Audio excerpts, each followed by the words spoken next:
muchísimas gracias por estar aquí.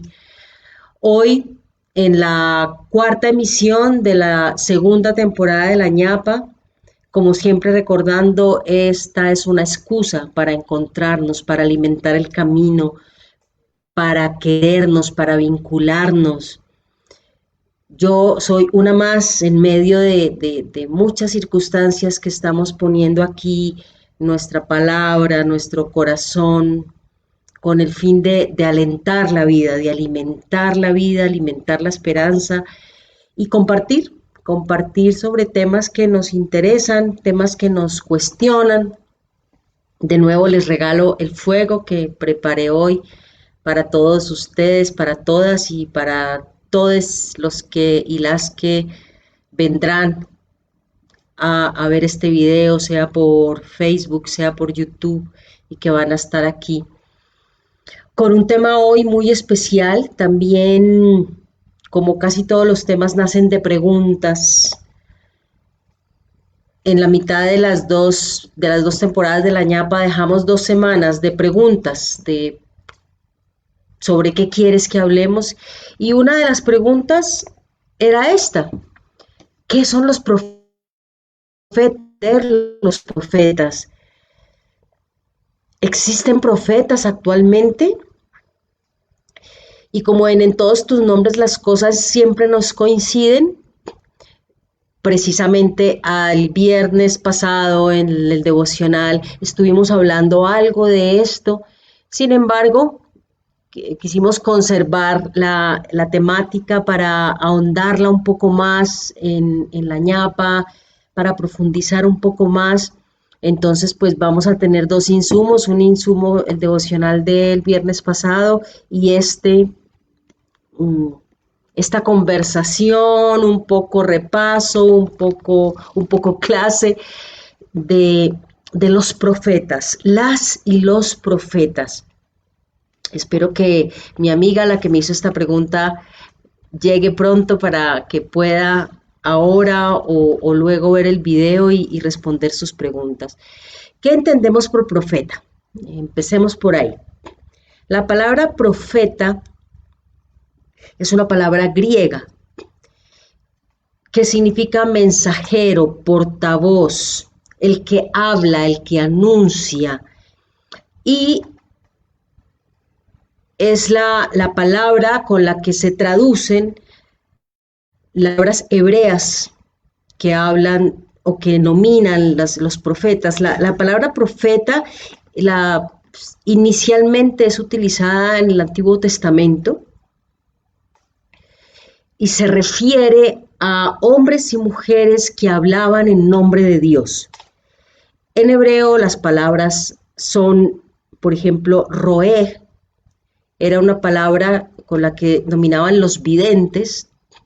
En el antiguo Israel, algunos de los llamados profetas además eran videntes, tenían visiones. Entonces la gente iba a consultar al vidente, y el vidente era una persona que hablaba en nombre de Dios. O el nosé, que también era vidente, pero la palabra más utilizada en el Antiguo Testamento era la palabra Nabí. Nabí era el que anunciaba, el que hablaba por Dios, la persona que había sido llamada a anunciar un mensaje de Dios, era el mensajero, la mensajera. Y hay otra manera que se tenía de nominar estas personas, que era Isha Elohim, es decir, hombre de Dios. Se le llamaba así, aunque también había mujeres, pero como hablábamos también en el video, de todas maneras, estas tradiciones eran tradiciones de tipo patriarcal. A pesar de que había mujeres que sobresalían, hay muchos más figuras masculinas en esta historia. Sin embargo, cuando rastreamos un poco más a fondo, nos damos cuenta que había muchas mujeres que hacían esa labor de profetismo, tanto en el Antiguo Israel como en el Nuevo Testamento, y posterior al Nuevo Testamento también. Entonces, ¿quiénes eran estos hombres y mujeres? Quedémonos aquí. personas que hablaban en nombre de Dios. Pero eso cómo se come, eso cómo se entiende. Para entender, tenemos que ver quiénes eran, de qué hablaban, cuál era el mensaje. Hablaban en nombre de Dios, pero cuál era el mensaje que Dios tenía para el pueblo. Creo que eso es lo más, porque podríamos pensar que una persona que habla en nombre de Dios, pues va a venir a decirle a la gente, oiga, rece, vaya a los cultos o a las misas, haga actos religiosos. Uno podría suponer que el mensaje central de alguien que habla a nombre de Dios es acerca de Dios, que está hablándole a la gente acerca de Dios. Sí, pero ¿de cuál Dios y cuál era el mensaje de Dios? Aquí vamos a distinguir varias cosas. Bueno, primero, ¿quiénes eran? Hombres y mujeres de todo tipo.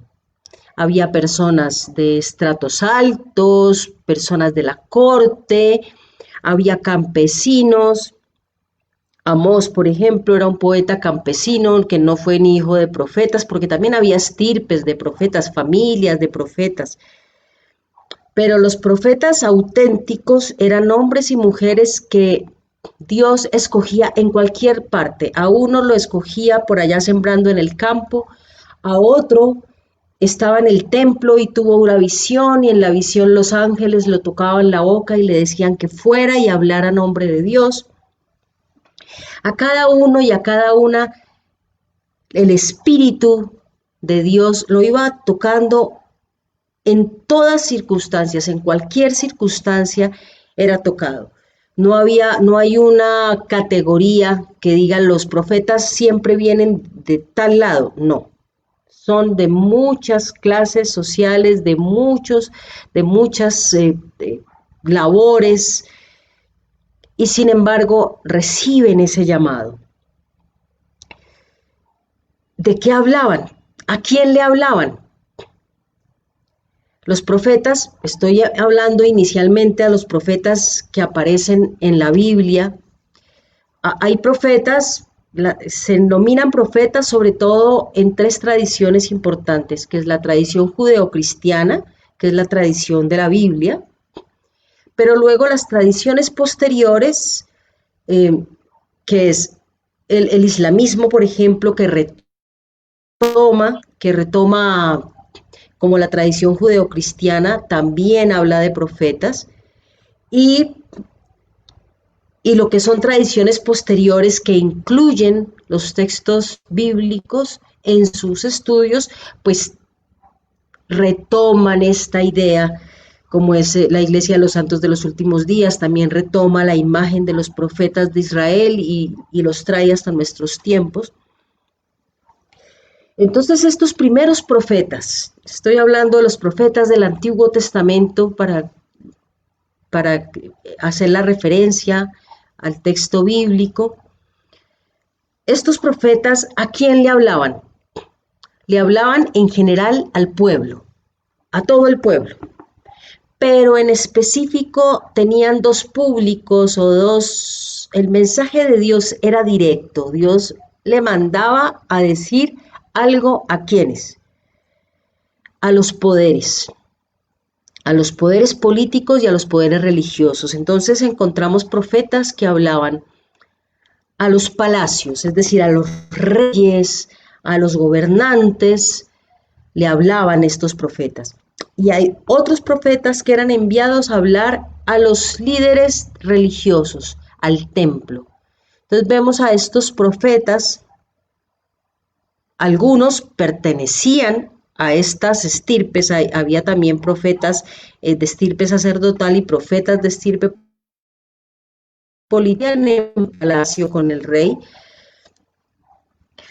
o profetas que servían a un rey, o profetas que no pertenecían al reino, pero se paraban frente a las puertas de los palacios a gritarle al rey el mensaje de Dios, o se paraban en las puertas de los templos a gritarle a los sacerdotes el mensaje de Dios. ¿Y cuál era ese mensaje?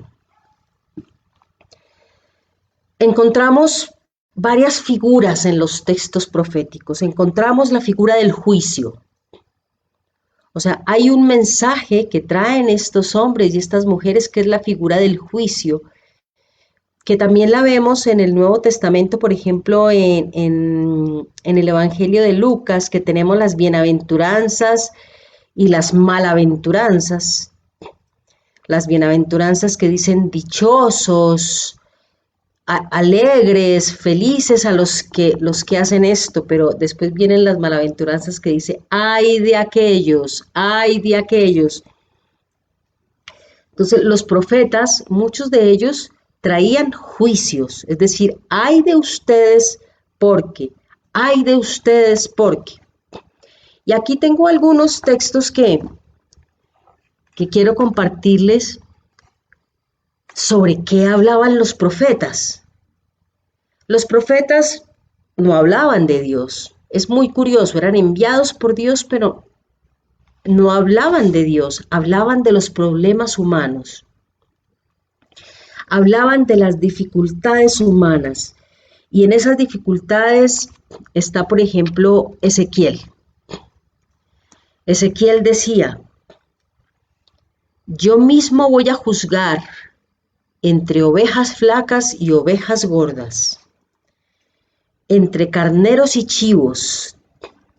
¿No les basta alimentarse con el mejor pasto que pisotean el resto con las pezuñas?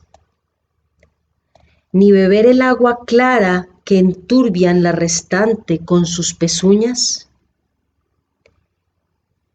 Y luego mis ovejas tienen que pastar lo que ustedes pisotearon con sus pezuñas, lo que ustedes enturbiaron con sus pezuñas. Porque ustedes cornean a las débiles y las hacen huir, pero yo salvaré a mis ovejas. ¿De quién está hablando? ¿Quiénes son las ovejas que se comen el pastizal y además enturbian los pastizales de las otras?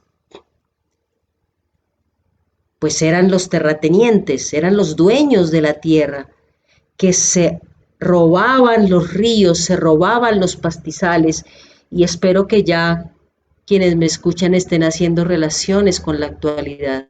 ¿Quiénes son esas ovejas, esos carneros que pullan a las ovejas más débiles, quitándole alimento, quitándole el agua, enturbiando, ensuciando las aguas? ¿Quiénes ensucian las aguas? ¿Quiénes quitan el alimento? De eso hablaban los profetas. O por ejemplo, Miqueas 2, dice, ay, de los que planean maldades, traman iniquidades en sus camas y al amanecer las ejecutan. Codician campos y los roban, casas y las ocupan, oprimen a los padres de familia y en su casa a los propietarios y a sus herencias para quitarles su herencia. Podríamos leer muchísimos más, tengo aquí muchos más, pero esto es clave. Los profetas en su mensaje hablan de problemas humanos. No hablan de problemas divinos. Y cuando hablan de problemas divinos, sí, tal vez sea bueno leer alguna porque sí, hablan de culto, por supuesto que sí. Algunos hablan de culto. Y dice por ejemplo Isaías, hablando de los cultos, de los ayunos, dice, ¿y para qué ayunas si no haces caso? ¿Para qué te mortificas si buscas tu propio interés, si maltratas a tus servidores, si ayunas entre peleas y disputas, dando puñetazos sin piedad? No ayunen así. ¿Cuál es el ayuno que Dios quiere? ¿Acaso doblar la cabeza como un junco, acostarse sobre estera y ceniza? ¿A eso lo llaman ayuno? ¿Día agradable al Señor? El ayuno que yo quiero es este, dice Dios. Abrir las prisiones injustas, hacer saltar los cerrojos de las puertas, dejar libres a los oprimidos, romper todos los cepos, compartir tu pan con el hambriento, hospedar a los pobres sin techo, vestir al que ves desnudo y no despreocuparte de tu hermano. Es decir, cuando los profetas hablan de temas religiosos, lo que hacen es hablar de la aplicación de las creencias religiosas o espirituales en la vida corriente, en la relación entre unos y otros. Llevar al acto social, político, comunitario, la fe que dices profesar. Entonces los profetas que hablaban al rey, ¿qué le decía? Mire usted que está explotando al pobre, vejando a la viuda, siendo tramposo. Hay varios profetas que critican y cuestionan las trampas que se hacen en los juicios. La gente que paga a los jueces para que haga pasar por culpable a un inocente, eso lo condenaban los profetas en aquella época. Eso no es nuevo nuestro, eso sucedía ya en la antigüedad. Personas adineradas que pagaban para salir inocentes o para que un inocente fuera culpabilizado. De esto hablaban los profetas. Yo lo quiero dejar muy claro porque la segunda pregunta que me hicieron a mí era, ¿y actualmente hay profetas? Entonces vamos a ver si actualmente con estas características que estamos mencionando, si acaso podemos descubrir si hay profetas actualmente o no. ¿De qué más hablaban los profetas? Por un lado, ya les dije, hablaban de un juicio, Dios enjuiciando, Dios llamando a la justicia, Dios cuestionando los actos de injusticia que se estaban cometiendo. Pero por otro lado, otro mensaje que traía Dios al pueblo era el consuelo, Dios consolando. Hay una muy linda en Isaías 40, para que la lean, es hermosa, dice, consolad a mi pueblo, por favor, consoladlo, decirle que ya casi termina su condena, decirle que pronto va a amanecer un nuevo día. Entonces muchos de los profetas hablan de consuelo, de esperanza. Va a venir un día, ese día va a llegar. Confiemos en que ese día va a llegar, el día de la paz, el día de la justicia, el día del amor, el día en que Dios se va a manifestar en misericordia para con su pueblo. Entonces hay muchas partes de los textos de los profetas del Antiguo Testamento hablan de eso, de la intervención de Dios para consolar, para sanar, para llenar de paz el corazón. Por otro lado, para llevar su mensaje a estos profetas, muchas veces se les pedía que hicieran acciones proféticas, acciones simbólicas. Hay algunos, como Moisés, por ejemplo, que es considerado el primer profeta del judaísmo, que se le atribuye abrir las aguas del mar muerto, que se le atribuye haber hecho llover maná del cielo, se le atribuye haber abierto la roca por donde fluya, para que fluyera el agua en el desierto.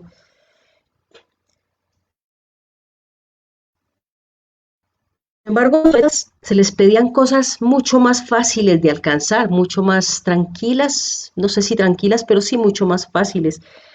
Por ejemplo, a Ezequiel fue un profeta que anunció la caída del reino. No porque los profetas, hay una visión que dice que los profetas son los que ven antes y, por ejemplo, anuncian antes. Pero no es porque sean personas más inteligentes que cualquiera de nosotros, sino que eran personas que leían el contexto. Ezequiel sabía, ya acaban de invadir a la nación vecina, vienen por nosotros. Eran ejércitos que venían invadiendo nación tras nación. Ezequiel lo sabía y decía, ahora ya están llegando, y por eso empezó a predecir la invasión, pero no porque él estuviera adivinando, sino porque leía el contexto. O sea que los profetas también eran personas que leían el contexto, leían la realidad y podían mirar qué se viene, como hacen hoy los científicos, que ven el calentamiento global, analizan y le dicen a los gobiernos, miren, la Tierra va a colapsar, estamos a punto de colapsar. Pueden ser nuevos profetas que están anunciando, pero no porque estén adivinando, están leyendo el contexto, están midiendo y usando sus herramientas para leer el contexto y por lo tanto tienen la capacidad de alguna manera predecir lo que viene, de alguna manera acercarse al futuro. En el profetismo de Israel no es un futurismo facilongo de que voy a cerrar mis ojos a ver qué se me ilumina, no, no. Es un profetismo enraizado, encarnado en la historia. Esto está pasando, va a pasar esto. Acaban de nombrar un rey injusto, pronostico injusticia. Eso cualquiera lo puede hacer. El tema es que estos hombres y estas mujeres tuvieron la valentía de hacerlo, la valentía de anunciarlo. No se escondieron, no criticaron en la calle o en el bus, sino que empezaron a hacer las cosas que tenían que hacer.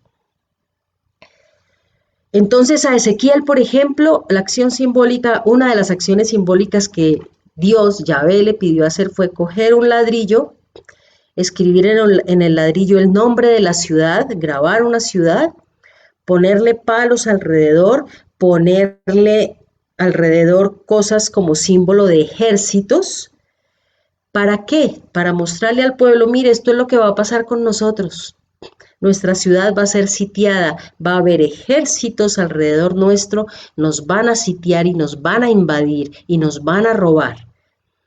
Ese fue un gesto que Ezequiel, por ejemplo, tuvo que hacer en medio de la ciudad, mostrarle a todo el mundo lo que iba a pasar.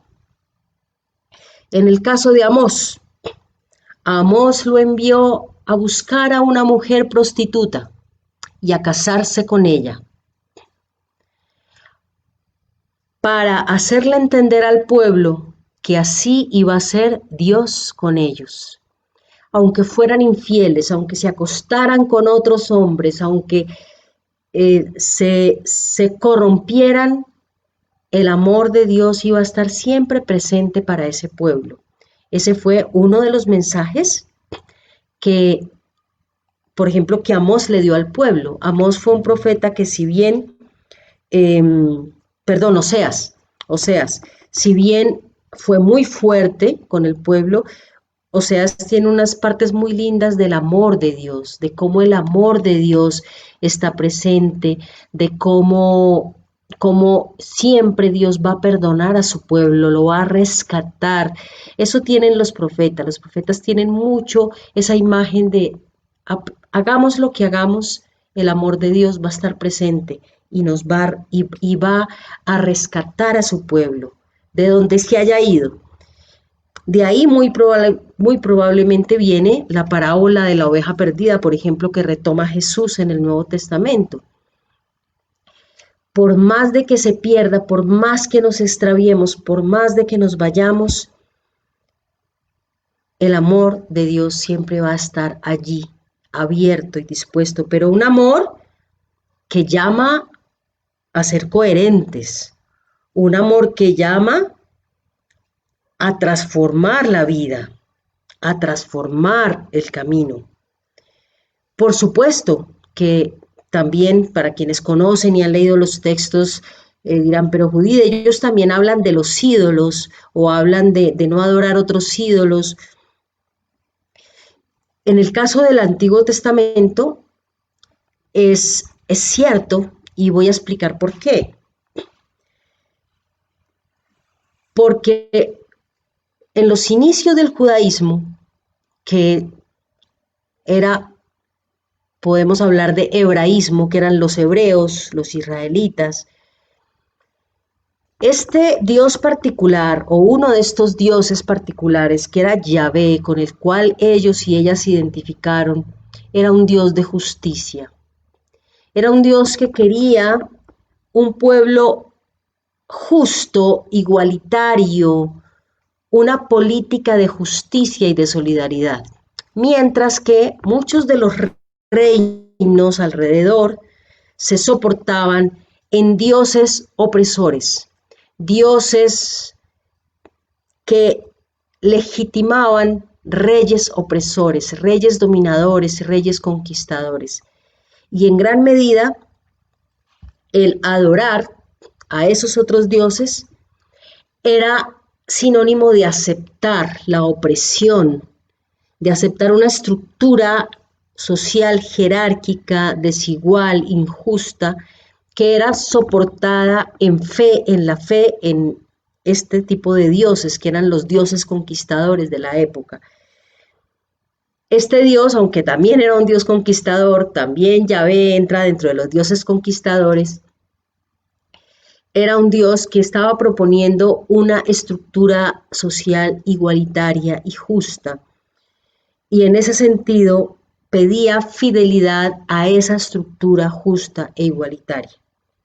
Por supuesto que todo esto va por épocas y por supuesto que en muchos casos este tipo de lecturas se han interpretado para decir que adorar a otros dioses es malo, para crear luchas entre las religiones, para crear desacuerdos, para crear rencillas entre las personas que piensan diferente. Pero en este caso, por lo menos desde la perspectiva de los profetas, era un tema ético, no era un tema religioso, era un tema de qué opción religiosa es más adecuada para una sociedad justa, equitativa, igualitaria. Es decir, el Dios que ellos y ellas están representando es un Dios de justicia, es un Dios de igualdad, es un Dios de verdad, es un Dios que no come cuento, porque no es un Dios que tú te arrodillas y ya, sino que es un Dios que listo, tú te arrodillas, pero después de pararte de tus rodillas, ¿qué haces? ¿Vas a criticar, vas a juzgar, vas a dañar? ¿O vas a cuidar, vas a proteger, vas a sanar? Esa es la pregunta.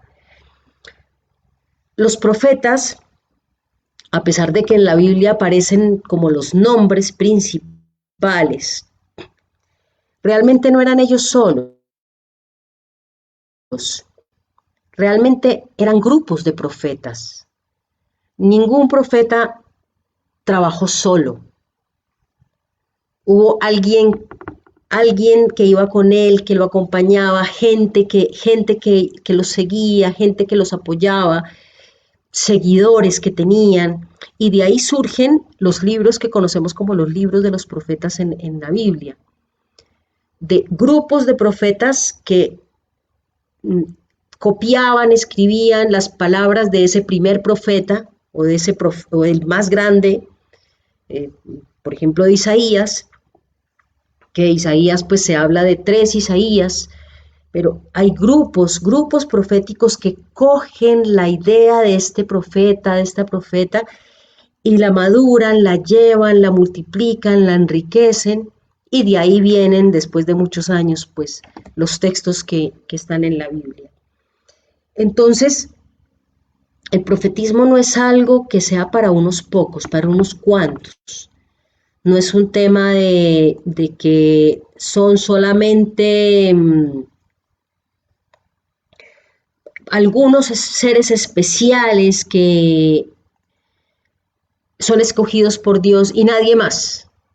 En el cristianismo, en la tradición cristiana, en la teología sacramental, dice que todos y todas al recibir el bautismo nos convertimos en sacerdotes, profetas y reyes, es decir, que por derecho estamos llamados y llamadas a ser profetas, es decir, a ser mensajeros y mensajeras de Dios. Pero ¿qué tipo de profeta? El profeta que habla las cosas que a Dios le importan. ¿Y cuáles son las cosas que a Dios le importan? Los problemas humanos. A mí me da risa cuando a veces la gente dice, no, es que a mí me importan son las cosas de Dios. Como si las cosas de Dios fuera solo el ritual sacramental y el ritual religioso. Y resulta que, ¿cuáles son las cosas de Dios? Es decir, ¿cuáles son las cosas que a Dios le importan? Estas cosas. La justicia, la verdad, la equidad, estas son las cosas que a Dios le importan. El cuidado de la naturaleza, el cuidado de los más débiles. Este tipo de profetismo, por supuesto, que se continúa dando hoy. Yo les invito a que piensen en su vida quién ha sido profeta, quién ha sido un profeta para mí, quién me ha hablado a mí acerca de cómo ser mejor persona, acerca de cómo ser mejor ser espiritual, porque también ellos también le decían a los que ayunaban, mire, así no es, no es ese tipo de ayuno el que Dios quiere. ¿Cómo tú has sentido que alguien ha sido profeta en tu vida? Alguien que te ha enseñado a ser mejor persona, que te ha enseñado a ser mejor ser humano. Quizá tú, ¿cómo has sido profeta para otras personas? ¿Cómo les has enseñado algo? ¿Cómo les has hecho caer en cuenta de algo que ellas necesitaban caer en cuenta? Y ahí es cuando viene el profetismo actual. Hay un texto que a mí me encanta, que es en el libro de Joel,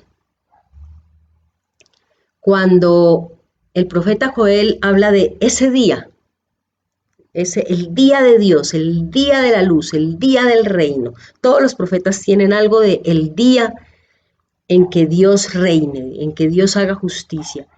Este profeta Joel, en el capítulo 2, tiene un texto muy hermoso que dice, ese día,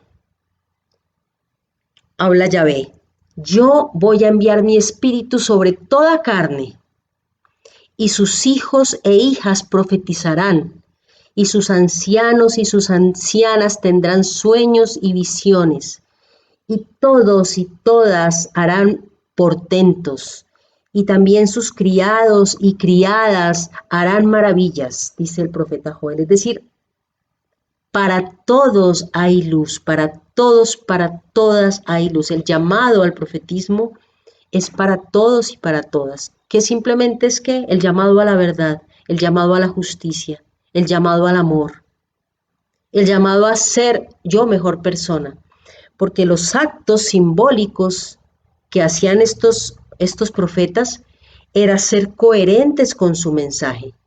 Yo voy a hablar del amor de Dios, listo, me caso con esta persona y hago todo en mi vida para que la gente vea que lo que yo digo no es palabrería, que lo que yo digo está soportado en mi vida. A Jeremías, Dios lo puso a ponerse un trapo, a amarrarse un trapo en el cuerpo y andar con un trapo sucio en el cuerpo. ¿Para qué? Para mostrarle al pueblo, miren ustedes cómo están, ya huelen hasta feo. Porque porque su religión ya huele feo, ya no sabía nada, ya no sirvía nada. Y aquí viene Jesús, que para el pueblo de Israel pues era uno más, para los cristianos se convirtió o era el Mesías, el Hijo de Dios, para el islamismo es otro profeta, pero Jesús dice lo mismo, sean el sal de la tierra, la luz del mundo. Pero si la sal pierde su sabor, ¿qué se le va a echar a la sopa? ¿Qué se le va a echar al sancocho si la sal no sabe? ¿A qué se refería? A los creyentes y las creyentes. O sea, para ser profeta tiene que saber algo, tiene que saber, sí, Diana, congruencia, sabiendo que la congruencia es un reto, sabiendo que yo estoy diciendo algo y mañana me doy cuenta que no estoy siendo del todo congruente.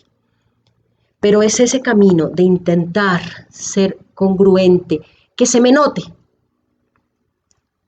Y que se me note no significa adornar nada de lo que soy. Cuando soy congruente no necesito hacer nada, simplemente se me nota. Se me nota que lo que yo estoy diciendo, algo está dentro. Esa persona, algo tiene esa persona. Yo personalmente he tenido muchos profes míos, muchos maestros míos, que yo los veo y digo, wow, eso que este man o esta mujer me está enseñando no es palabra, es algo que esa persona está viviendo o por lo menos está buscando vivir. Yo tuve un profesor de psicoterapia que me enseñó una cosa que a mí me encanta, que es la diferencia entre charlatán, compañero, terapeuta, amigo y maestro. El maestro o la maestra es alguien que ya está viviendo lo que te está enseñando. O sea, ya ha logrado integrar eso que te está enseñando y tú lo sientes en su persona, lo vives, lo ves, lo percibes y por lo tanto tiene toda la autoridad para acompañarte. Ese es el maestro. El profeta, el acompañante, el terapeuta, que se respeta, es aquel que si bien puede que no haya llegado a la total congruencia, está en el trabajo. Es decir, me acompaña, pero está en el trabajo y quizá está un pasito más adelante que yo.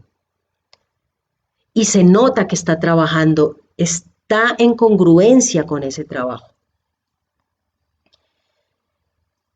Y acá me voy a Gandhi, cuenta una historia que una vez llegó una señora a donde Gandhi a pedirle que por favor le dijera a su hijo que dejara de comer azúcar porque le estaba haciendo daño.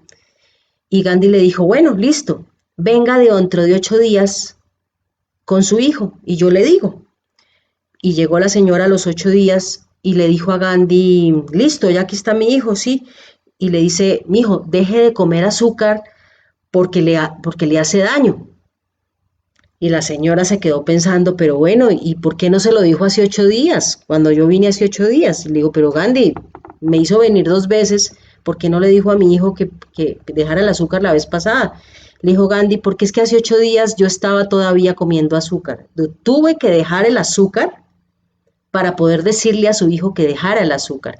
Eso es un compañero, eso es alguien que quizá va un pasito más adelante de ti y por eso le da legitimidad a su palabra. El charlatán es el que pretende acompañarte en cosas que no ha hecho, que te habla del perdón cuando no ha perdonado, que te habla de congruencia cuando no es congruente, que te habla de servicio cuando no está sirviendo. Entonces, una buena pregunta que tenemos, si queremos ser profetas hoy, sería bueno preguntarnos dónde estamos parados, si estamos parados en el lugar del charlatán, en el lugar del acompañante, que es un lugar loable, importante, porque todos y todas estamos en la escuela, pero el estar haciendo la tarea te da legitimidad, te da autoridad, O como maestro, quizá en algunas cosas ya eres un maestro, una maestra. Entonces, bueno, ¿qué esperas para entregar eso que ya lograste? Si ya eres maestro, maestra en eso. Y bueno, yo traje algunos nombres que a mí me encantan, pero no necesitamos ser como ellos. Rosa Parks, gracias a que esta mujer no se paró de su silla y no le dio la silla a un blanco, eso revolucionó todo el movimiento de los derechos civiles de las negritudes en Estados Unidos. Gracias a ella surge todo el movimiento alrededor de Martin Luther King. El que se conoce como profeta es Martin Luther King, pero la primera fue ella. Calladita, porque no dijo nada, pero actuó con dignidad, actuó con coherencia. Rosa Parks, Martin Luther King, Harvey Milk, es menos conocido. Milk fue uno de los pioneros en el trabajo por los derechos civiles de las poblaciones LGBTI también en Estados Unidos. Igual que Martin Luther King, llegó al Congreso e igual que Martin Luther King fue asesinado en su oficina en el Congreso. Fue asesinado. Nelson Mandela, por ejemplo, me encanta pensar en Jane Goodall. Para quienes no la conocen, es una mujer que trabaja con primates y trabaja en la defensa de los animales de la selva, pero es una líder de paz, es una embajadora de la paz en el mundo. Eh, el viernes recordamos a Malala y a Greta, niñas, bueno, Malala ya está un poquito grande y Greta también ha ido creciendo, pero niñas que empezaron a sus 12 años a liderar procesos, a liderar el derecho a la educación de las niñas, en el caso de Malala, y el derecho al medio ambiente sano, en el caso de Greta. Y la critican, hay gente que no sabe, la critica, esa niña qué, esa niña molestona, cansona.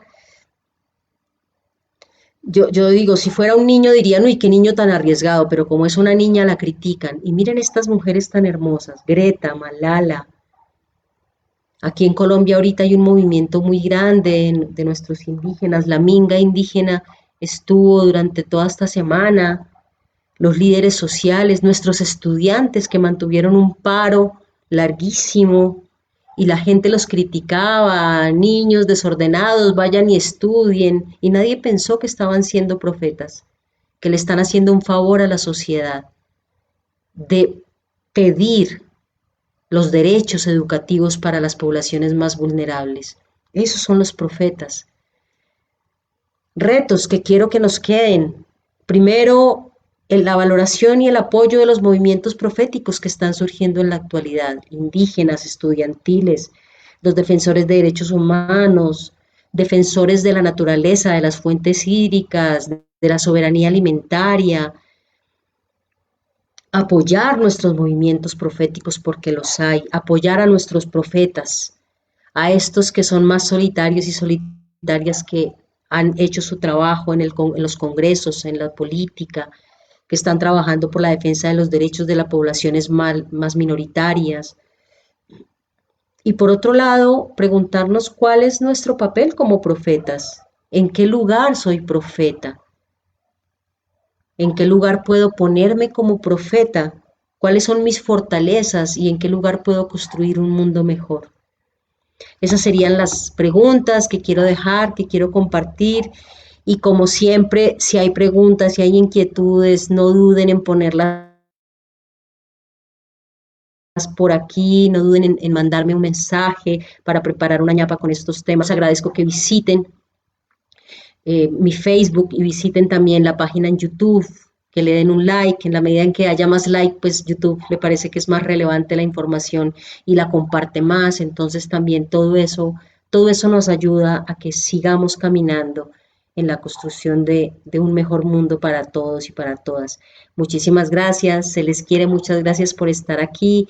Nos estamos viendo esta semana. Ahorita más tarde viene el devocional, que vamos a hablar de la santidad porque vamos a estar preparando. la celebración del domingo. El domingo vamos a celebrar la fiesta de Todos los Santos, una fiesta católica, pero además estoy celebrando mi sexto año de ordenación presbiteral, entonces si quieren estar bienvenidos, bienvenidas a acompañarnos en esta bonita celebración del domingo. Y bueno, y el sábado seguimos con el viaje del alma a las 4 de la tarde con la Doma del Buey.